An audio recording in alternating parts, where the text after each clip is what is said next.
राम राम हरे हरे, हरे कृष्ण कृष्ण कृष्ण हरे हरे,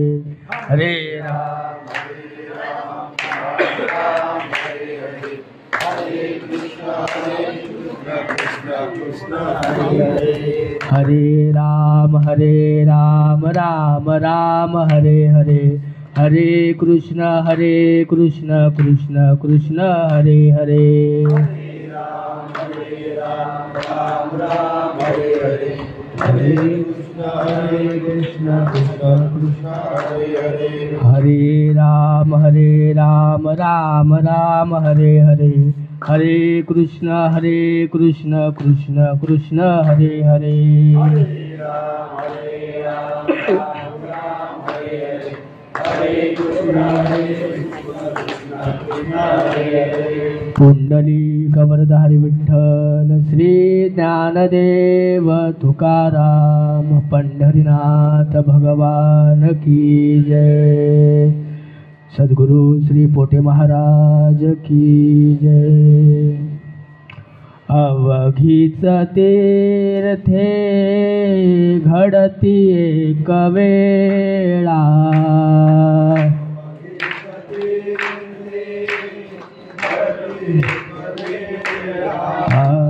अवघीच तीर्थे घडती एक वेळा,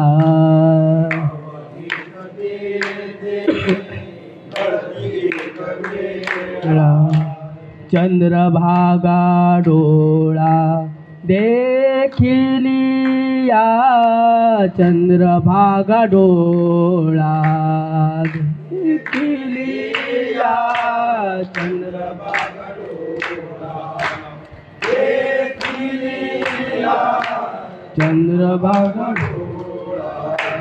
अवघीच पापे जाती दिगंतरा,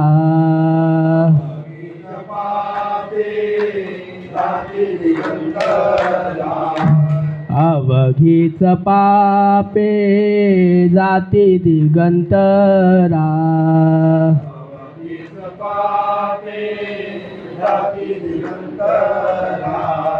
वैकुंठ पंढरी देखली या, वैकुंठ पंढरी देखली या,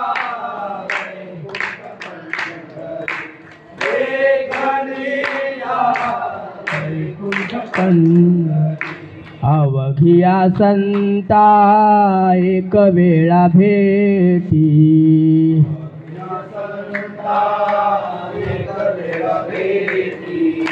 पुंडलिक दृष्टी देखिली या, पुंडलिक दृष्टी देखली या, पुंडलिक दृष्टी देखली या, पुंडलिक दृष्टी. तुका म्हणे जन्मा आल्याचे सार्थक,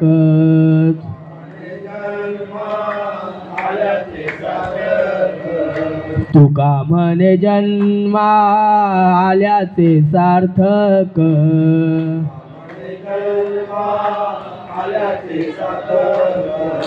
विठ्ठलची एक देखली या, विठ्ठलची एक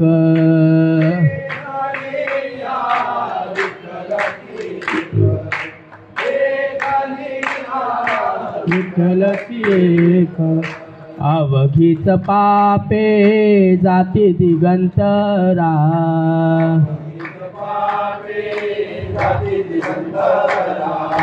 अवघीच पापे जाती दिगंतरा,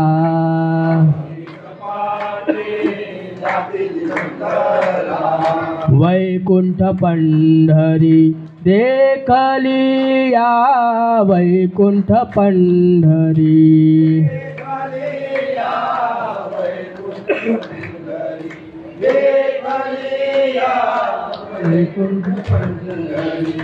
पुंडलिक वरदारी विठ्ठल श्री ज्ञानदेव तुकाराम पंढरीनाथ भगवान की जय.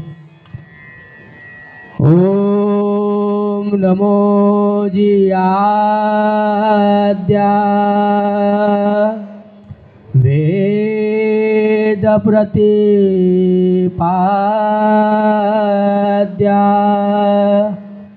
जय जय स्वसंवेद्या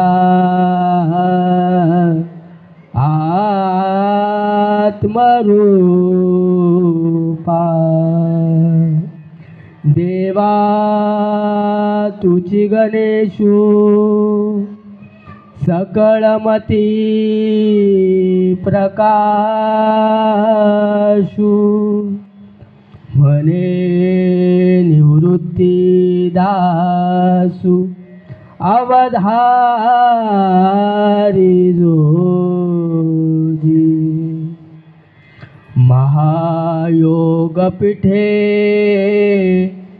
तटे भीमरथ्या वरम पुंडरीकाय दातुं मुनीन्द्रे समागस्ततिष्ठन्तमानन्दकन्दं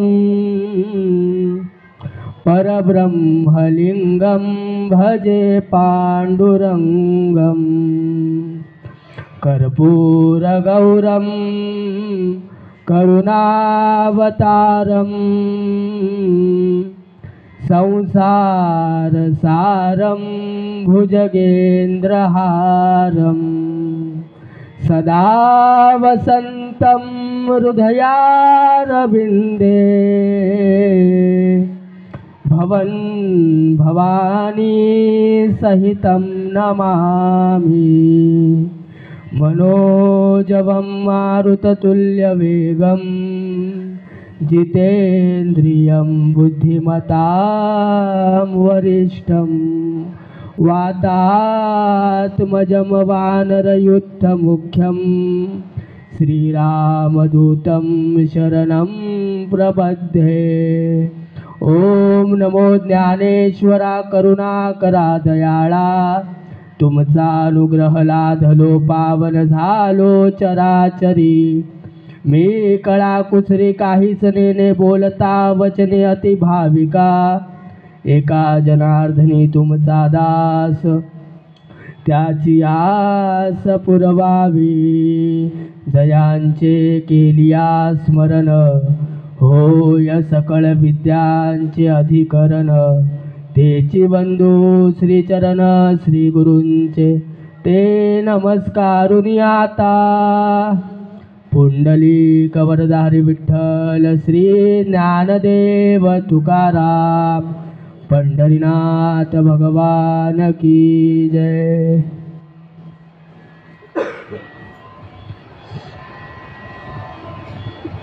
रामकृष्ण हरी।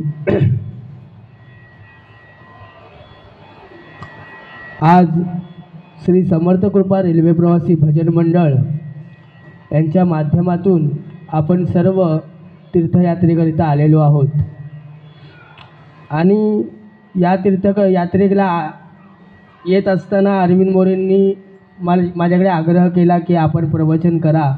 मला माहिती होतं असं होईल, थोडासा लेट होईल, परंतु तीर्थक्षेत्राची सेवा ही खूप पुण्याची सेवा असते आणि या सेवेला कधीच नाही म्हणू नये। माझं प्रचंड डोकं दुखतं आहे, म्हणजे बोलण्याची हेच नाही आहे, पण तीर्थक्षेत्रातली जी सेवा असते ना तिला कधी नाही म्हणू नये, कारण की आपण बाहेर 100 सेवा केल्या त्यातली एक सेवा तीर्थक्षेत्रात घडली की ती त्या 100च्या बरोबर असते। आणि अरविंद मोरे माऊली एक असं व्यक्तिमत्व आहे की वन मॅन आर्मी।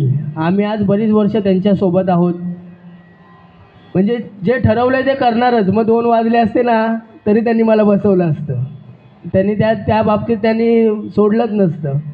मी मगाचपासून त्यांना सांगतोय राहू द्या, पण ते ऐकणार नाहीत, कारण की खरा पारमार्थिक माणूस आहे। गळ्यात माळ नसून देखील गळ्यात माळ आहे। बरेच जण म्हणतात लायसन आहे आमच्याकडे, पण काही जण अरविंद मोरे, कारकर माऊली असतील, आमचे बापू असतील, प्रणव माऊली असतील, जोशी असतील, धाडवे असतील, असे परत आतकुले मामा आहेत, आमचे लोळगे मामा आहेत, अशी काही अपवाद आहेत की जे लायसन नाही पण गाडी मात्र उत्तम चालवत आहेत। त्यांच्यासारखी गाडी पारमार्थिक पण चालवणार नाहीत आणि काही पारमार्थिक ढोंगी लोक पण बसलेली आहेत. त्यामुळे अरविंद मोरे माऊलींचं कौतुक करावं तेवढं कमीच आहे. मी त्यांच्यासाठी 20 मिनटं राखून ठेवलेली, पण आता मला 20 मिनटात प्रवचन संपवायचं आहे. तर आज आपण या ठिकाणी सर्व आलेलो आहोत आणि माझ्यासमोर बसलेले मातृवर्ग पितृवर्ग सर्वांच्या चरणी नतमस्तक होतो. मी कोणीही मोठा ज्ञानी नाही आहे, किंबहुना मी कोणत्याही वारकरी संप्रदायाच्या पद्धतीचा मी कोणताही अभ्यास केलेला नाही आहे, परंतु गुरुजनांकडून जे श्रवण केलेलं आहे, जे वाचनात आलेलं आहे आणि इतके वर्ष आज जे वारी पायी वारी म्हणा, मी महागवारी आम्ही सुरुवातीला करायचो.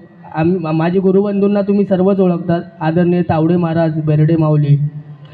आमचे सद्गुरू होते श्री रामदास महाराज पोटे आणि आम्ही बाबांबरोबर महागवारी केली आणि महागवारीच्या 3 वर्ष महागवारी केल्यानंतर मी बाबांकडे माळ घालण्याची इच्छा मी व्यक्त केली. सुरुवातीला मी घाई केली नाही, कारण की परमार्थामध्ये ना खूप कटाक्षाने पाय टाकायचा असतो. सध्या देखोवेकीचा परमार्थ चालू आहे. आमचे बाबा एक आवडीने दृष्टांत सांगायचे, थोडक्यात सांगतो आणि पुढे जातो. ग्रहण लागलं, ग्रहण की ब्राह्मण शुद्ध होण्यासाठी काय करायचे, तर ब्राह्मण शुद्ध कसे होतात ह्यासाठी एक माणूस त्या ब्राह्मणावरती लक्ष ठेवून असतो की ग्रहणानंतरनं ब्राह्मण शुद्ध कसा होतो. आणि मग ग्रहण संपल्यानंतरनं ब्राह्मण निघतात आणि नदी किनारी जातात आणि त्यांच्या हातात जे कमंडलू असतं ते कमंडलू कुठे हरवू नये म्हणून ते त्या रेतीत ठेवतात आणि त्याच्यावरती अशी शिवलिंग तयार करतात आणि ब्राह्मण जाऊन स्नान करून येतात. तर त्या माणसाने बघितलेलं असतं की अच्छा अशी शिवलिंग तयार करायची असते आणि मग स्नान करायचं असतं, म्हणजे ग्रहणाचं पाप जाईल असं त्या माणसाच्या डोक्यात. आणि तो माणूस येतो आणि तोही एक शिवलिंग तयार करतो आणि स्नानाला जातो. असं त्याला बघून अजून दोघं येतात. तोपर्यंत ते ब्राह्मण महाराज जे असतात ते स्नान करून येतात आणि बघतात तर नदी किनारी पूर्ण लिंग भरलेले असतात. ते म्हणतात आता मी माझं कमंडलू शोधू कसं. त्यामुळे देखोवेकीचा परमार्थ सध्या चालू आहे समाजामध्ये, परंतु आपण शुद्ध सात्विक. आज विश्वनाथ बांद्रे माऊली आपल्या समोर आहेत, एक उत्कृष्ट कीर्तनकार माऊली आहेत. बरीच वर्ष माझा म्हणजे एक सहवास आहे त्यांच्याबरोबर. तर परमार्थ करत असताना शुद्ध केला पाहिजे, सात्विक केला पाहिजे आणि सर्वात मोठी गोष्ट आहे म्हणजे परमार्थामध्ये संगतीची. ज्याला योग्य संगत नाही त्याचं काहीच होऊ शकत नाही. आज पुंडलिका आवर्तेच प्रत्येकजण म्हणतोय आपण. त्या पुंडलिक महाराजांचं जर तुम्ही चरित्र बघितलं तर अत्यंत वाईट चरित्र आहे. पुंडलिक महाराज अत्यंत वाईट होते, दुराचारी होते, परंतु एक संगत साधूची घडली आणि त्यांच्यामध्ये परिवर्तन झालं. मी थोडक्यात सगळी कथा सांगतो तुम्हाला. तर आपण जो अभंग घेतलेला आहे, अवघीच तीर्थे घडती एक वेळा. मगाशी लाईनीला लागलो आपण दर्शनाला, बऱ्याच जणांच्या माझ्या कानावरती येत होता, अरे आपण चंद्रभागेत गेलो नाही, अरे आपण चंद्रभागेत गेलो नाही. चंद्रभागेत जाण्याची गरज नाही. महाराजांनी आपल्याला प्रमाण दिलेलं आहे, अवघीच तीर्थे घडती एक वेळा चंद्रभागा डोळा देखलिया. फक्त डोळ्याने तुम्ही चंद्रभागा बघितली ना, तुमच्या सर्वांचं स्नान झालेलं आहे. त्यामुळे चंद्रभागेत गेलो नाही असं मनात विचार आणू नका. परत बऱ्याच जणांचं असं म्हणणं आहे की अरे पुंडलिकाजवळ आपण गेलो नाही. अवघिया संता एक वेळा भेटी पुंडलिक दृष्टी देखली. या लाईनीला असताना सगळ्यांनी पुंडलिकाच्या मंदिराचं दर्शन घेतलेलं आहे. त्यामुळे ही मनात शंका आणू नका. हा अभंग क्षेत्राचा अभंग आहे. पंढरी महात्म्यातला जगद्गुरू तुकाराम महाराजांचा अभंग आहे. अभंगाला जास्त मी वाढवत नाही, थोडक्यामध्ये पंढरी महात्म्य सांगतो आणि आपली रजा घेतो. 15 मिनटं झालेली आहे. सगळ्यांना जर ऐकायचं असेल तर व्यवस्थित सांगतो, नाहीतर 10 मिनिटातच उठतो, असं काय नाही. अवघीचा तीर्थे घडती एक वेळा चंद्रभागा डोळा देखलिया. ही जी आपल्याला चंद्रभागा नदी दिसते ना, महाराज म्हणतात की या भूतलावरती जेवढे तीर्थ आहेत त्या सर्व तीर्थांच्या मध्ये स्नान केल्याचं पुण्य तुम्हाला फक्त चंद्रभागेला बघितल्यावरती मिळणार आहे. साक्षात तुकाराम महाराज म्हणतात, माझ्या तोंडाचं वाक्य नाही आहे. त्यामुळे महाराजांच्या बोलण्यावरती मला विश्वास आहे. आपण सर्वांनी आता आपण डोळ्यांनी चंद्रभागा बघितलेली आहे. या नदीचा इतिहास असा आहे की ही नदी आहे भीमा नदी. सर्वांनी सर्व अंगाचं कान देऊन ऐका, तर थोडक्यात मी म्हणजे जे सांगेन ते कळेल इतिहास. आपले राजूदादांनी मला तिथे विचारलं रुक्मिणी वेगळी काय आहे गाभाऱ्यात. मी त्यांना म्हटलं प्रवचन झालं तर सांगतो. तर चंद्रभागा जी आहे ती आहे भीमा नदी आणि चंद्रामुळे तिला चंद्रभागा नाव पडलं. आपले जे काही कथा आहेत त्या थोड्याशा वेगळ्या कथा असतात, पण त्या पुराणात लिहिलेल्या आहेत. पंढरी महात्मा हे 3 लोकांनी लिहिलेले आहे. श्रीधर स्वामींनी लिहिलेलं आहे, परत नाथ महाराजांनी लिहिलेलं आहे आणि महिपती महाराजांनी लिहिलेलं आहे. पण महिपती महाराज आणि नाथ महाराजांचं जे पंढरी महात्मा आहे ते आता मिळत नाही, त्याचं प्रकाशन म्हणजे नाही आहे. श्रीधर स्वामींचं पंढरी महात्मा आपल्याला मिळतं. 10 रुपयाचं पुस्तक मिळतं. ज्याला अभ्यास करायचा त्यांनी 10 रुपयाचं पुस्तक घ्यावं आणि वाचावं. चंद्रभागा नदीचा इतिहास असा आहे की देवांचे गुरु होते बृहस्पती आणि त्या बृहस्पतींच्या पत्नीवरती चंद्राची नजर पडली आणि चंद्र पत्नीशी रथ झाला आणि गुरुपत्नीशी रथ झाल्यामुळे ते बृहस्पती जे गुरु होते त्यांनी चंद्राला श्राप दिला की तुझ्या सर्व अंगावरती भेगा पडतील. आणि मग भेगा पडतील असा श्राप दिल्यानंतर त्या चंद्राला लाज वाटू लागते आणि माझं काय होईल, म्हणून तो भगवान विष्णूकडे जातो आणि भगवान विष्णूला शरण जातो की बाबा माझ्या सर्व अंगावरती भेगा पडल्यात तर मला ह्यातून सोडव म्हणून. तर भगवान विष्णू त्याला सांगतात की बाबा आपल्या आयुष्यामध्ये जर सर्वात मोठं कोण असेल तर आपले सद्गुरू आहेत. सद्गुरूशिवाय मोक्ष नाही आहे. त्यामुळे तू सद्गुरूंना शरण जा. सद्गुरू तुला तारणार, सद्गुरू तुला मार्ग सांगणार, तुला उशाप करणार. आणि पुन्हा ते गुरूंकडे येतात आणि गुरूंची विनवणी करतात आणि मग गुरु त्यांना सांगतात की तू भीमा नदीच्या इथे जा, तिथे तू स्नान कर. तिथे स्नान केल्यानंतर तुझ्या अंगावरील सर्व भेगा दूर होतील. आणि साक्षात चंद्राने ह्या भीमा नदीत स्नान केल्यामुळे चंद्राच्या भेगा गेल्या म्हणून हिचं नाव पडले चंद्रभागा. भेगाचा पुढे अपभ्रंश होऊन भागा झालं. गोदावरी नदीचं नाव पडलं. गोदावरी नदीचं खरं नाव आहे गोवध हरी. गौतम ऋषींकडून जी गोहत्या झालेली तिचं पाप नष्ट करण्यासाठी गोदावरी अवतरण झाली. गोवध हरीचं अपभ्रंश होऊन झालं गोदावरी. तशी ही चंद्रभागा. आणि अवघीचं तीर्थे घडते एक वेळा चंद्रभागा डोळा देखलिया. अवघीचं पापे जाती दिगंतरा वैकुंठ पंढरी देखलिया. आपण आयुष्यामध्ये जेवढे काही न कळत जी काही पापं केलेली आहेत. आता पापं कोणती तर निषिद्ध कर्म म्हणजे पाप, विहित कर्म म्हणजे पुण्य. निषिद्ध कर्म करण्याची इच्छा म्हणजे पापाची आई आहे आणि विहित कर्म करण्याची इच्छा ही पुण्याची आई आहे. आता पाप कर्म जे आहे असंख्य पाप आहेत. पाप आपण सांगत बसणार नाही, पण ही सर्व पापं आपली दिगंतरात जाणार आहेत. म्हणजे काय होणार आहे, त्याचा लोप पावणार आहे, ती नाहीशी होणार आहे. कधी वैकुंठ पंढरी देखली. ही भूवैकुंठ आहे. आज आपण सर्व या भक्तीच्या माहेरात आहोत. जशी स्त्री वर्ग जो सासुरवास भोगतो आणि माहेरी गेल्यावरती 4 दिवस का होईना सुखाने श्वास घेतो, तसं आपण संसारिक लोक जे व्यापलोय ना ते या पंढरीमध्ये येऊन हे आपलं माहेर आहे आणि या पंढरीमध्ये येऊन आपण ते 4 दिवस विसावा घेतो इथे, म्हणून याला माहेर म्हटलं गेलेलं आहे. तर या वैकुंठ पंढरी देखलिया. ही पंढरी कशी निर्माण झाली, पंढरी महात्म्यामध्ये जे आलेलं आहे, जे नाथ महाराजांनी सांगितलेले आहे, थोडक्यात सांगण्याचा प्रयत्न करतो. जेव्हा भगवान श्रीकृष्ण गोकुळातून द्वारकेला आले आणि द्वारकेला आल्यानंतरनं मुळात हे ज्ञान जे आपल्याकडे आले ना, सर्व ज्ञान, म्हणजे फक्त पंढरी महात्मा नाही, सर्व ज्ञान जे आलेलं ना ते फक्त आणि फक्त त्याला कारण आहे भगवान शिवशंकर. आदिनाथ गुरु सकळ सिद्धांचा मत्स्येंद्र तयाचा मुख्य शिष्य. मत्स्येंद्राने बोध गोरक्षासी केला, गोरक्ष ओळला गहिनी प्रती, गहिनी प्रसादे निवृत्ती दातार ज्ञानदेव सार चोजविले. भगवान शिवशंकर आणि पार्वती मातेचा झालेला संवाद आहे. पार्वती माता भगवान शिवशंकरांना विचारतात की द्वारकेनंतरनं भगवान श्रीकृष्णाचं झालं काय. द्वारकेनंतरनं भगवान शिवशंकर आपलं भगवान विष्णूचं झालं काय, कृष्णाचं झालं काय.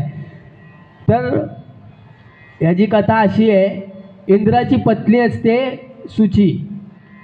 इंद्राच्या पत्नीचं नाव असतं सुची आणि ती सुची विष्णू लोकात जाते आणि देवाला विनंती करते, विष्णुदेवाला, की मला तुझ्या मांडीवरती बसायचं आहे. आणि बाजूला रुक्मिणी आईसाहेब बसलेले असतात. राजू दादा ऐकताय ना, रुक्मिणी का रुसली ते सांगतोय. तर बाजूला रुक्मिणी आईसाहेब असतात आणि ती सुची बोलते की मला भगवान तुमच्या मांडीवर बसायचं आहे.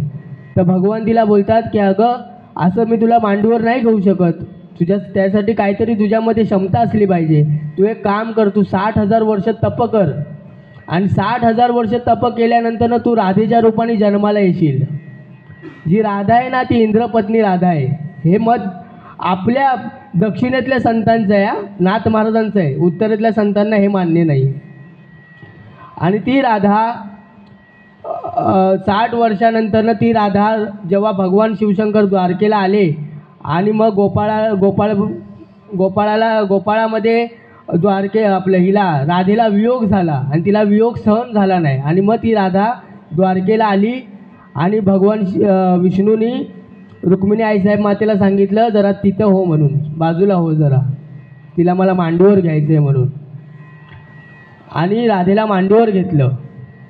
राधेला मांडीवर घेतल्यानंतर रुक्मिणी आईसाहेब मातेला हे खरं आहे ना, आज आपली धर्मपत्नी आपल्यासोबत आहे, आपली नजर जरी चुकून कुठं गेली तरी त्यांचं लक्ष असतं बारीक. तर ती ही आहे रुक्मिणी आईसाहेब, ती नवऱ्याला कशी सोडल. आणि मग राधेला मांडीवर घेतात भगवान आणि मग रुक्मिणी आईसाहेब मातेला खूप भयानक असा राग येतो आणि रुक्मिणी आईसाहेब माता निघून जाते द्वारकेतून. ती द्वारकेतून निघून येते. तर ती निघाल्यानंतर विचार करते मी जाऊ कुठे, उत्तरेकडच्या क्षेत्रात जाऊ की दक्षिणेच्या क्षेत्रात जाऊ. म्हणून ती द्वारकेवरून थेट येते दक्षिणेत, दक्षिण म्हणजे या दक्षिणेत. आणि दक्षिणेत आल्यानंतर ती येते या दिंडीरवनात. पंढरपुराचं पूर्वी नाव होतं दिंडीरवन. सर्वांनी बारकाईने ऐका, पंढरपुराचं पूर्वी नाव होतं दिंडीरवन. आणि त्याला दिंडीरवन नाव का पडलं तर या ठिकाणी दिंडीर नावाचा एक दैत्य राहत होता. आणि तो दैत्य इतका हे होता की त्यांनी सूर्याचा रथ अडवलेला आणि अरुणाचा रथ अडवला. आणि सूर्यदेव अरुणाला म्हणायला लागले, अरे अरुण चल, कशाला, आपण काकड्यात बघा म्हणतो, उठा अरुण उदय प्रकाश झाला, घंटा गजर गर्जिनेला. सकाळी पहिला जो किरण येतो ना तो अरुणाचा येतो, सूर्याचा नसतो. सकाळी पहिला किरण येतो ना तो अरुणाचा असतो. आणि मग दिंडीर राक्षसाने त्याचा रथ अडवला सूर्याचा. आणि मग सूर्य म्हणतो अरे चल, तर सांगतो दिंडीर राक्षसाने माझा रथ अडवला आहे म्हणून. आणि मग भगवान आपलं विष्णू भगवान मल्लिकार्जुन नावाने अवतार घेतात. मल्लिकार्जुन शिवलिंग नव्हे, एक शिवलिंग पण आहे आणि एक देवाचा एक अवतार आहे मल्लिकार्जुन. आणि देव मल्लिकार्जुन ह्यांनी अवतार घेतात आणि त्या दिंडीर राक्षसाला लोहदंडाने आणि गदेने मारतात. या पुंडलिकाच्या मंदिराच्या समोर 2 कुंड आहेत, एक लोहदंड क्षेत्र आहे आणि एक गदा क्षेत्र आहे. त्या दिंडीर राक्षसाला मारल्यानंतर ती 2 शस्त्र तिकडे फेकली देवानी.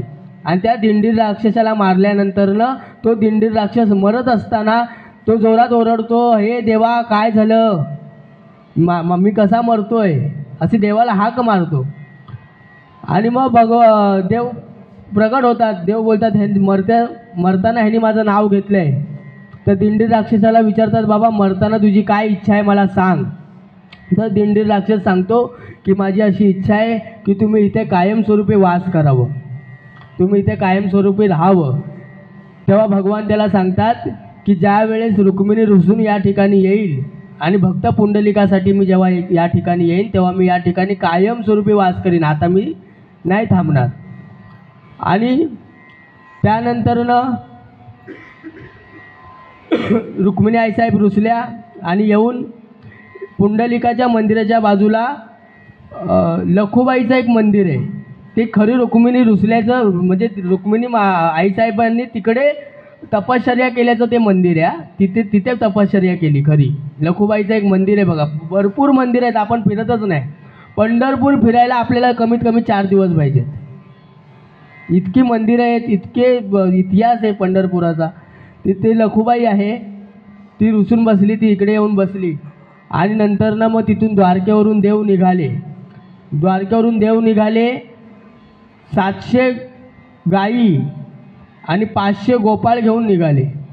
आणि देव आल्यानंतरनं या नदीच्या पलीकडे गोपाळपूर आहे, तिथे गोपाळांना उभं केलं म्हणून तिथे गोपाळांना थांबवलं म्हणून त्याला नाव पडलं गोपाळपूर. आणि तिथे देवानी गोपाळांना थांबवलं. त्यानंतरनं देवानी म्हाताऱ्या माणसाचं रूप धारण केलं. आणि त्यांना माहिती होतं माझी ही रुक्मिणी कुठं बसली आहे ती. ते शोधत शोधत बरोबर येतात. आणि आल्यानंतरनं रुक्मिणी आईसाहेबांकडे जातात की का बाबा तू इथे अशी रुसून आली आहेस. तिने तप केलेला म्हणून मी तिला मांडीवर घेतलं, काय मला हौस आहे म्हणून मी त्या राधेला मांडीवर घेतलेलं नाही आहे.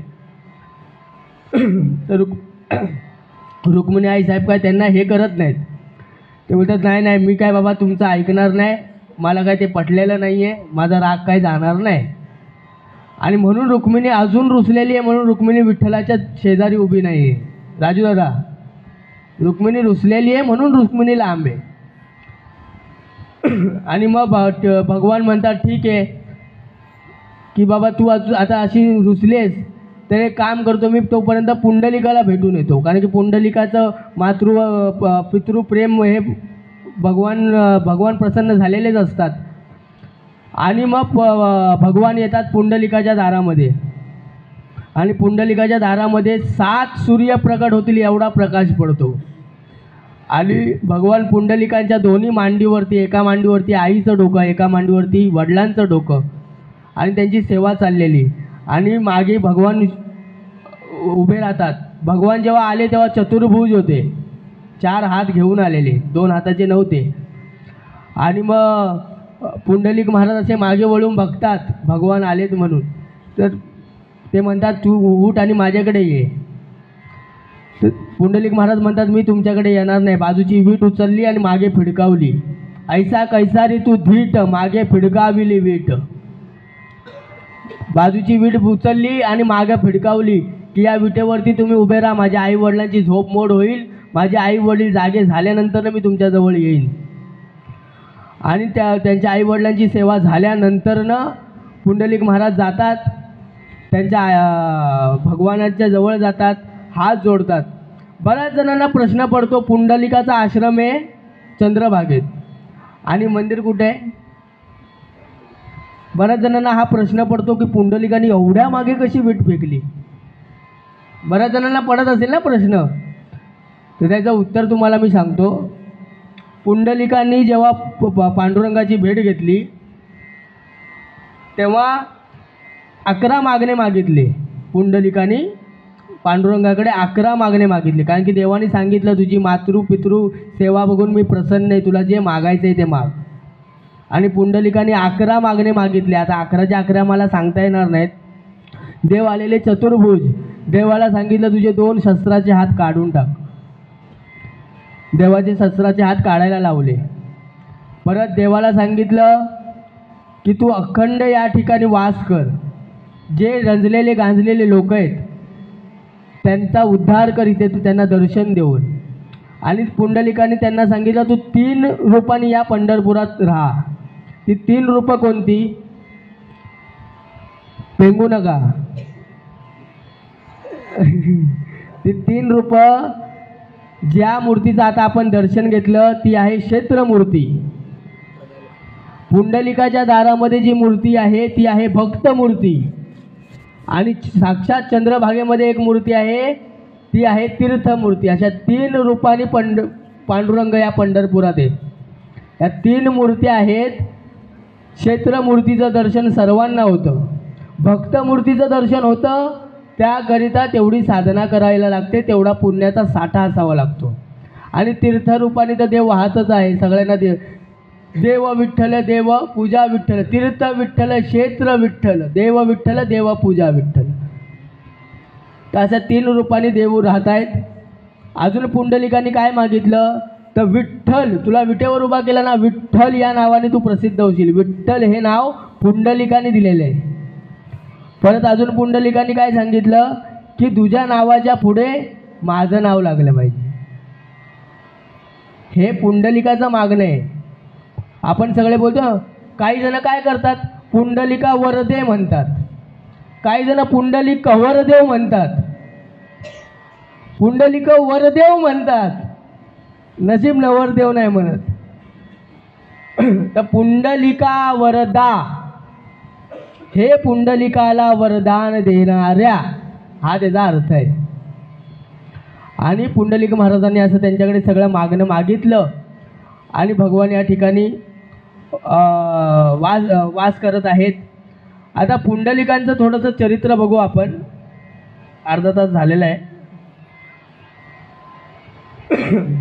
तर पुंडलिक महाराज जे होते हे एक ब्राह्मण कुटुंबातले होते. त्यांचे आई वडील याच ठिकाणी राहत असत पंढरपुराला. आणि अत्यंत चांगला हुशार असा त्यांचं चरित्र होतं. आणि ज्या वेळेस लग्न होतं, बऱ्याच ठिकाणी बघा बायका आल्यानंतर ना घरं फुटायला सुरुवात होते. म्हणजे तुमच्यावर आळ नाही, पण एक सांगतोय, काही आता बायका तशा पूर्वी तशा होते की 4-4 भावंड 4-4 बायका एकत्र होते. आता तसं बघायला भेटत नाही. आता सहज म्हणतो, काय रे तुझं आणि तुझ्या भावाचं पटत नाही? हां बोलतो, आता पटत नाही. आता कसं पटेल, आता लग्न झाले ना. पूर्वी पटत होतं, पूर्वी एका ताटात जेवत होतो आपण. पण आता खूप कमी असे कुटुंब आहे मोरे माऊलींसारखे जे एकत्र आहेत. अशी कुटुंब बघितलं ना की समाधान वाटतं. तर पुंडलिक महाराज या ठिकाणी राहत होते. आणि त्यांचे आई वडील अत्यंत सेवाधारी होते. आणि त्यांच्या घरी नेहमी काशीचे यात्रेकरू यायचे. इथून काशीला जी जाणारी मंडळी होती, काशीची यात्रा करतो त्याला कापडी म्हणतात, खंडोबाची यात्रा करतात त्याला वाघ्या म्हणतात, तुळजाभवानी आईची यात्रा करतात त्याला भगत म्हणतात, आणि वारकरी पंढरीचा वारकरी तो अधिकारी मोक्षाचा, पांडुरंगाची वारी करतो त्याला वारकरी म्हणतात. आणि पुंडलिक महाराज त्यांचे आईवडील, त्यांचं लग्न होतं. लग्न झाल्यानंतर ना पुंडलिक महाराज थोडे त्यांच्या स्वभावात बदल होतो. आणि मग आईवडिलांचा छळ सुरू होतो. आईवडिलांचा थोडा छळ होतो. आणि पुंडलिकाचे आईवडील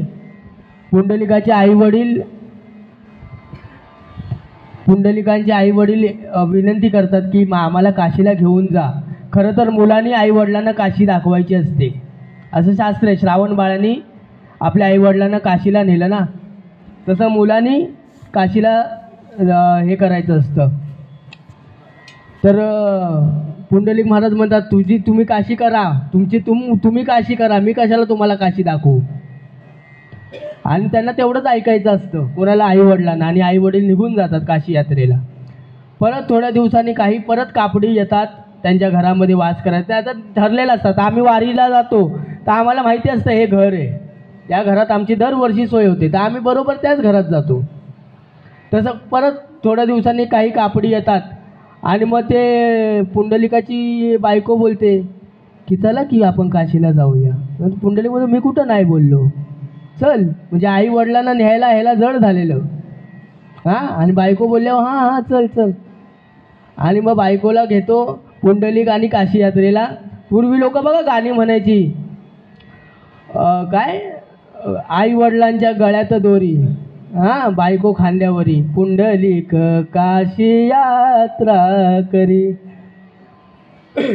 आणि मग पुंडलिक आणि पुंडलिकाची बायको काशी यात्रेला निघते. आणि मग त्यांची बायको सारखी त्याचं डोकं खाते, अहो आपण किती वेळा बॅग घ्यायची, तुमची म्हातारी शोधा त्या, म्हणजे त्यांच्या डोक्यावर आपण वजन देऊ.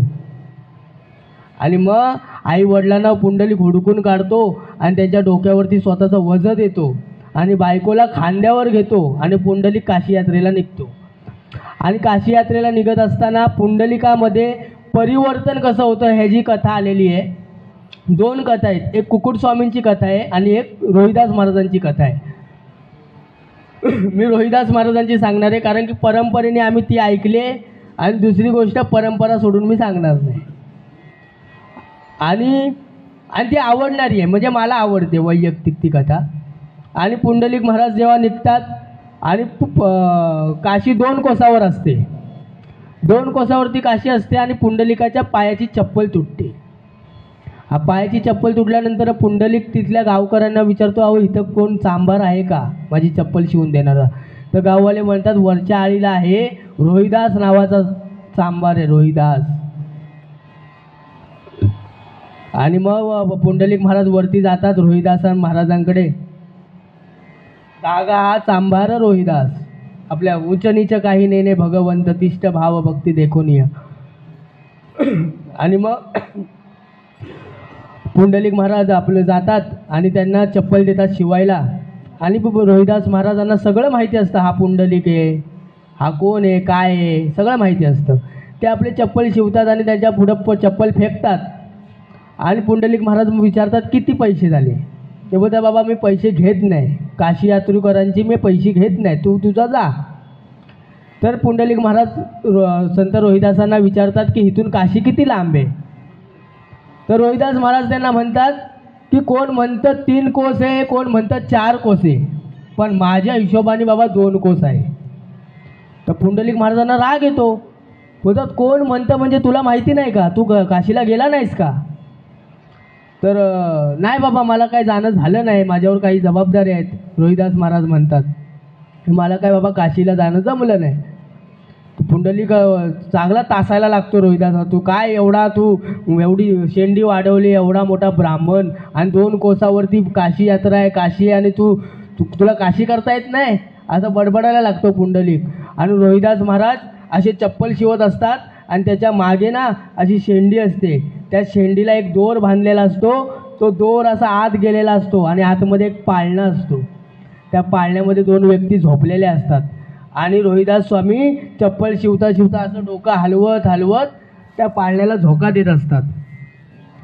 आणि पुंडलिक जाम हे करायला लागतात. आणि मग पुंडलिकाला काय म्हणतात, तू बाबा पैसे देऊ नको, माझं एक काम कर फक्त. ते एक सुई असते, ती म्हणतात ही सुई फक्त गंगेत टाक, भगीरथीमध्ये ही सुई माझी तेवढी नेऊन टाक, आणि गंगेने जर मला काय दिलं तर मला घेऊन ये म्हणून सांगतात. कोण? रोहिदास स्वामी. पुंडलिक बोलतो तू कधी काशी केली नाहीस आणि गंगेत ही सुई टाकायला देतोयस? हां, आणि गंगा कशाला तुला काय देईल? हां, तू काशीला जर जात नसेल तर गंगा कशाला? बाबा तू जा ना, तुला सांगितलं तेवढं कर. आणि पुंडलिक महाराज मग येतात आणि काशीमध्ये आल्यानंतर आकाशवाणी होते, घडघड घडघड घडघड ढग वाजायला लागतात. आणि आकाशवाणीने हे आकाशवाणी होते की थोर भक्त रोहिदास, संत रोहिदास यांनी गंगे मातेला एक भेटवस्तू आणलेली आहे, अशी आकाशवाणी होते. आणि गंगेतून 2 हात प्रकट होतात मोठे, फक्त हातच प्रकट होतात. आणि लोक जी बघायला अशी लोकांचे डोळेच फिरतात. लोक काय करतात, नेऊन चुनरी टाकतात, कोण काय टाकतं, जवळ जे आहे ते टाकतंय, पण ती गंगा काय करायची, हातावर जे येईल ते फेकून द्यायची. कोणी नेऊन काय टाकायचं, चुनरी टाकायची, कोण पेढे ठेवायचं, कोण काय ठेवायचं, ती गंगा काय करायची, हातात येईल ते फेकून द्यायची. आणि मग गंगा कोणाचं काय घ्यायला तयार नव्हती. आणि मग तेवढ्यात पुंडलिकाला आठवतं की अरे त्या बाबांनी मला एक सुई दिलेली. आणि मग ती गंगा काय आपलं पुंडलिक महाराज काय करतात, ती सुई लांबनं गंगे मातेच्या हातावरती अशी फेकतात आणि गंगा माता ती सुई धरते आणि अशी हात जोडते आणि आपल्या हातातले एक बांगडं काढते. आणि ते टी व्हीमध्ये बघा कसं आधंतरी बाण येतात, रावणाला मारतो आहे ना, तो बाण येतो हवेतून, तशी ते ही येते बांगडी अशी पुंडलिकाच्या हातात येते. आणि मग तो जो समाज सगळं बघत असतो काशीचा, तो सगळा समाज चकित होतो की असा कोण भक्त आहे की ज्याला साक्षात गंगा माता हातातलं कंकण काढून देते. आणि मग पुंडलिक महाराज परत फिरतात आणि परत फिरले ना तरी वजा आई वडिलांकडेच आहे. आणि परत फिरतात. आणि परत फिरल्यानंतरनं त्यांच्या मागनं 10,000 लोक निघतात. काशीमध्ये जे त्यावेळेस होते ते सर्व लोक निघतात. आणि सगळे लोक निघाल्यानंतरनं संत रोहिदासांच्या दारात येतात.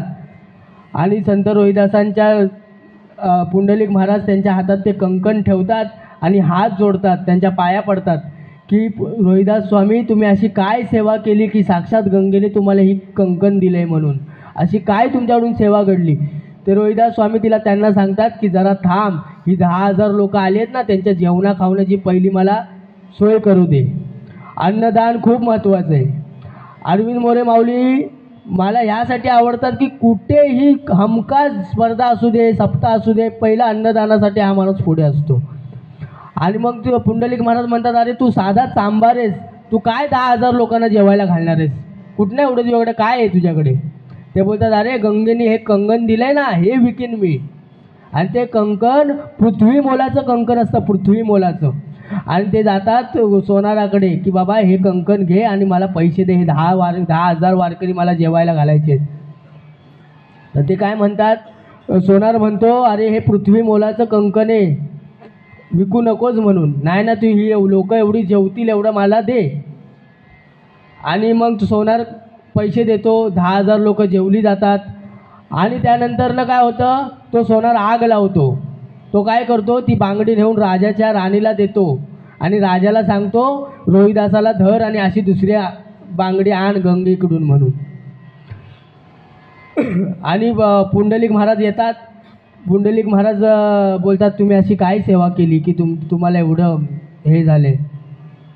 ते बोलतात, मी काही सेवा केलेली नाही आहे, तुला कळेल, जरा थांब, तू थोड्या वेळ धीर घे.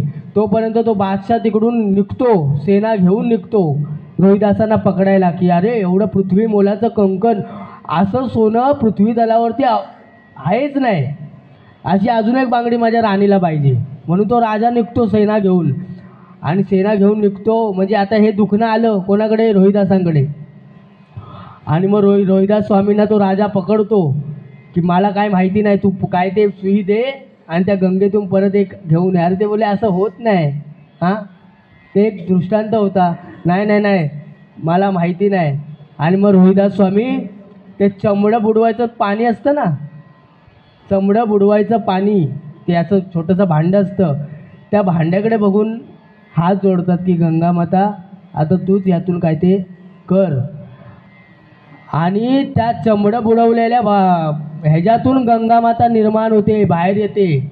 आणि ती गंगा माता त्या राजाला धरते, काय रे तू लय लायकीचा आहेस का तुला कंकण द्यायला. आणि जे दिलेलं ना कंकण ते पण परत घेते, सोनाराने दिलेलं असतं ना ते पण परत घेते. तेव्हापासून म्हण पडली बघा, मन चंगा तो कठवती मे गंगा, तेव्हापासून म्हण पडली आहे ती. आणि मग पुंडलिक महाराजांना तो सहन होत नाही, बोलतात मला सांगा तुम्ही काय सेवा केली मला.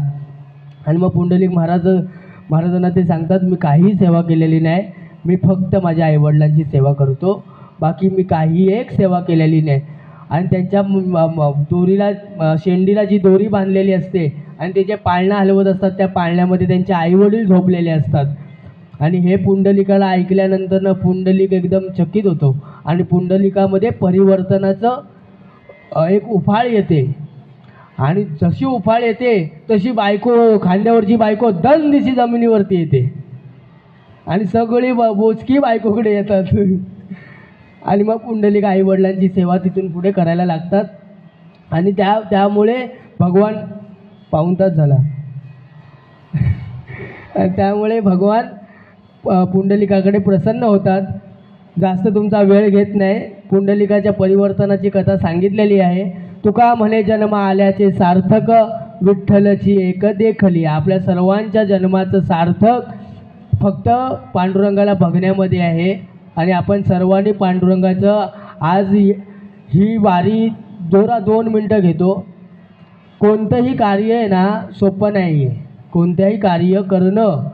आज अरविंद मोरे माऊली, मी त्यांची जी खटपट बघतोय, ते असतील, बापू असतील, प्रणव माऊली असतील, बांद्रे असतील, आमचे धाडवे बिडवे सर्व, जोशी वगैरे, की एवढ्या लोकांची जबाबदारी आज जवळजवळ 90 लोकांची जबाबदारी आहे. आणि तेवढी हक्काची लोक आहेत की त्यांनी न जेवता बसवले की नाही प्रवचन ऐकूनच आपण जेवायचं. एवढ्या हक्काची लोक आहेत आणि एवढी माणसं कमवणं सोपं नाही आहे आणि असं नियोजन करणं सोपं नाही. जेवण काय हो, जेवण मोठी गोष्ट नाही आहे, पण हे जे प्रवचन आहे ना आज आपल्या सगळ्यांच्या पदरात पुण्य पडलं. मी कोण मोठा लागून गेलो नाही, मला काही येत नाही आहे. जे थोरा मोठ्याकडून ऐकले ते तुमच्यासमोर मांडलं. अरविंद मोरे माऊलींनी सांगितल्यामुळे थोडंसं सांगण्याचा प्रयत्न केला. आता घाई होती म्हणून पाऊण तासात, नाही तर मी 2 तास तुम्हाला सोडलं नसतं, म्हणून पाऊण तासात सोडतोय. सगळ्यांचं तुका म्हणे जन्म आल्याचे सार्थक, विठ्ठलची एक देखली. या सगळ्यांच्या आपल्या जन्माचं सार्थक झालेलं आहे. आपण आता सेवेला पूर्ण विराम करू. पसायदान घेऊ 2 मिनटं आणि आपण सेवा पूर्ण विराम करू. पुंडलिक वरदारी विठ्ठल श्री ज्ञानदेव तुकाराम पंढरीनाथ भगवान की जय. आता विश्वात्मके देवे येणे वाघ यज्ञ तोषावे, तोषोनी मज द्यावे पसाय दान हे. जे खळांची व्यंकटी सांडो तया सत्कर्मी रती वाढो. भूता परस्परे पडो मैत्र जीवांचे, दुरितांचे तिमिर जावो. विश्व स्वधर्म सूर्ये पाहो, जो जे वांचिल तो ते लाहो. प्राणी जात वर्षत सकळ मंडळी, ईश्वर निष्ठांची मांदी आळी. अनवरत भूमंडळी भेटतू भूता. चला कल्पतरूचे आरव, चेतना चिंतामणीचे गाव. बोलते जे अर्णव पियुषांचे, चंद्रमेघे अलांछन. मार्तंड जेता पहिन, ते सर्वाही सदा सज्जन. सोयरे हो तू किंबहुना सर्व सुखी, पूर्ण होऊनी तिही लोकी. भजिजो आधी पुरखी अखंडित, आणि ग्रंथोपजीविये विशेषी लोकीये. दृष्टादृष्ट विजय ओवाळ, एत म्हणे श्री विश्वेश्वरावो. हा होईल दान पसावो, येणेवरी ज्ञान देवो सुखिया झाला. येणेवरी ज्ञान देवो सुखिया झाला. येणेवरी ज्ञान देवो सुखिया झाला. विठ्ठल विठ्ठल विठ्ठल विठ्ठल विठ्ठल विठ्ठल विठ्ठल. पुंडलिक वरदारी विठ्ठल श्री ज्ञानदेव तुकाराम पंढरीनाथ भगवान की जय. रुक्मिणी आईसाहेब माते की जय. आई जन्नी माते की जय. खंडेराव महाराज की जय. सद्गुरु श्री रामदास बुवा पोटे महाराज की जय. श्री हरे नमः, श्री हरे नमः, श्री हरे नमः. शुभम भवतु. ओम शांति शांति शांति.